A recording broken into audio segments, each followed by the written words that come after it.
ऐसा नहीं होना है। अगर जो आपने कोई मांग रखा, आपने कोई डिमांड रखा है, आज हम लोग का जो धर्म है ना, आज हर कार्य ठीका पर हो गया है, बोलते हैं दुख है।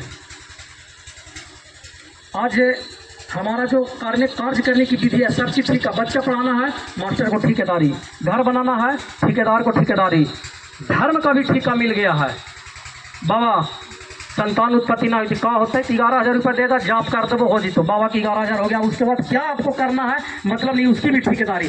जहाँ हर कार्य आपके ठीके पर हो रहे हैं, फिर आपका मानव जीवन आने का क्या समस्या है? आप क्यों मानव जीवन में आए हैं जब आपका हर कार्य दूसरे के ठीके पर चल रहा है? इन तमाम कार्यों से बचने के लिए ही शिव हमारे बीच, हम सबों के बीच गुरु के रूप में आए हैं कि भैया सब काम ठीका पर कराओ, लेकिन कम से कम मेरा कार्य तो मेरे अनुसार करो। गुरु कार्य गुरु कृपा से, गुरु के आदेशित, जब उनके अनुसार आप कार्य करिएगा, आपको हर दुख से, संकटों से, हर कष्ट से निवारण होगा। ये मैं लिखित देता हूँ, मैंने जीवन में अपनाया है। मेरी उपलब्धियाँ बताती हैं कि शिव को गुरु बनाने के बाद कोई ऐसा कार्य नहीं है, कोई ऐसा बाधा नहीं है, कोई ऐसा दुख नहीं है जो दूर नहीं होगा। मैंने अपने जीवन में देखा है। अन्य बहुत सारे गुरु भाई, गुरु बनावी विनोद जी भी आने की अनुभूतियाँ बताएं, और भी बहुत से ऐसे गुरु भाई हैं जिनके जीवन में बहुत सारी शिव को गुरु बनाने के बाद अनुभूतियाँ प्राप्त हुआ हैं। एक सामने आपके जो आज गुरु शिव चर्चा का आयोजन करता है, ये सामने आपके जीवंत उदाहरण है। हम सबों की उदाहरण तो कहानी जैसा लगेगा, लेकिन आपके गांव के, आपके बीच के हैं, इनका उदाहरण तो आपका सच में लगेगा। तो आज जो सबसे बड़ा दुख का कारण है, मैं उस मुद्दे पे आता हूँ, मोबाइल। मोबाइल दुख का कारण नहीं है। मोबाइल एक आपको संदेश दे रहा है। हर कोई मोबाइल यूज करते होंगे। अभी तो नया टेक्नोलॉजी आ गया है, नया सॉफ्टवेयर आ गया है, नया चीज सिस्टम आ गया है। पहले मोबाइल जो हम लोग यूज करते थे, उसमें 2 बॉक्स आते थे। एक में सिम कार्ड लगता था, एक में मेमोरी कार्ड लगता था, गाना बजाने के लिए, भजन बजाने के लिए। सबको अनुभव किए होंगे। अब तो खैर सब अपलोड रहता, अब तो कुछ करना ही नहीं है। तो हम लोग देखते क्या है कि जैसे हमारे अंदर भी, ऐसा नहीं है कि आज सॉफ्टवेयर लॉन्च किया है, हमारे अंदर भी 2 सॉफ्टवेयर थे। पहला मन और दूसरा हृदय। पहला बुद्धि और दूसरा हृदय, जिसको हम लोग हार्ट बोलते हैं। 2 सॉफ्टवेयर पहले भी थे। हम कष्ट कहाँ होते हैं, जैसे मोबाइल वाले खाने, 2 खाने में मेमोरी में सिम और सिम में मेमोरी लगे, मोबाइल चलेगा क्या? नहीं, मोबाइल से बात होगा ना, उसमें गाना बजेगा। दोनों को अपने अपने जगह पर रखना होगा। हमारे अंदर भी वही है, हमारे मस्तिष्क और दिल दोनों अपने अपने जगह है। दिमाग कहाँ लगाना है? संसारिक जीवन में। और दिल कहाँ लगाना है? गुरुदेव से, प्रभु से, महादेव से। हम क्या करते हैं? दिल दुनिया से लगाए बैठे हैं, विवेका बाबा से, तो विनोद बाबा से, तो ढोलक से, तो हारमोनिया से। दिल वहाँ लगा है परिवार से, बच्चों से, और दिमाग महादेव में। शिव चर्चा क्या जरूरी है? तो शिवरात्रि है, ये ऐसा है ललिता शिव चर्चा में दिमाग वहाँ लग रहा है। क्या जरूरी है, नहीं जरूरी है? जहाँ दिल लगाना है वहाँ दिमाग लगा दिया है, जहाँ दिमाग लगाना है वहाँ दिल लगा दिए हैं। तो क्या आपका जीवन चलेगा? आपको कष्ट निवारण होगा, आपकी सारी उपलब्धियां प्राप्त होगी। आप जो मनोकामना लेके, जो उपलब्धि लेकर आप मनुष्य तन में आए हैं, मानव जीवन में आए हैं, वो आपका पूर्ण होगा? कभी नहीं होगा। ये एक संदेश है कि आपको कहाँ क्या करना है, कब क्या करना है। जब तक इन 4 तमाम बिंदुओं पर नहीं ध्यान दीजिएगा, शिव को गुरु बना लेने से और शिव के 3 सूत्रों पालन कर लेने से आपकी सारी बुद्धि, सारी विवेक, सारा संकट, सारा दुख नहीं दूर हो जाएगा। आजकल के बच्चे पढ़े लिखे होते हैं, उनको धर्म के प्रति जोड़ना होगा, उनको आस्था लाना होगा। एक घर में एक बच्ची थी, कॉन्वेंट में पढ़ने वाली, इंग्लिश मीडियम से पढ़ी थी। बगल में सत्संग हो रहा था, शिव चर्चाएँ हो रही थी, श्रीमद् भागवत कथाएँ हो रही थी। उसकी माँ बोली, भाई चलो तुम भी 2 घंटा सुन लो। बोला, मम्मी बाबा तो रोज़ बोलते हैं जब कर्म का ही फल भुगतना है तो ये धर्म का है। को बात भी सही है। हम भी आज तक जितना जगह सुने हैं, सब जगह बाबा से लेके, श्रीमद् भागवत गीता से लेके, रामायण से लेके, शिव पुराण से लेके, सब जगह एक ही है, मनुष्य अपने कर्मों का फल भुगता है। तो जब मनुष्य को अपना कर्म का ही फल भुगतना है, तो ये धर्म क्यों, ये आडंबर क्यों, ये शिव चर्चा क्यों, ये शिवरात्रि क्यों, ये सावन पूर्णिमा क्यों?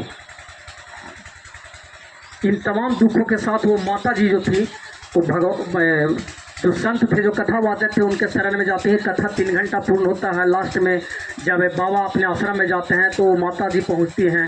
बोला, एक बहुत बड़ी विडम्बना है। बोला, बताओ। बोला, ऐसी ऐसी बात है, हमारी बच्ची है, मैं उसको जब भी कथा में लाना चाहता हूँ, मैं जब भी उनको देवालय ले जाना चाहता हूँ, तो बोलती है कि जब कर्म का ही फल हमको भुगतना है और कर्म की ही उपलब्धि हमको प्राप्त करना है, तो इस धर्म के पीछे हम समय क्यों बर्बाद करें।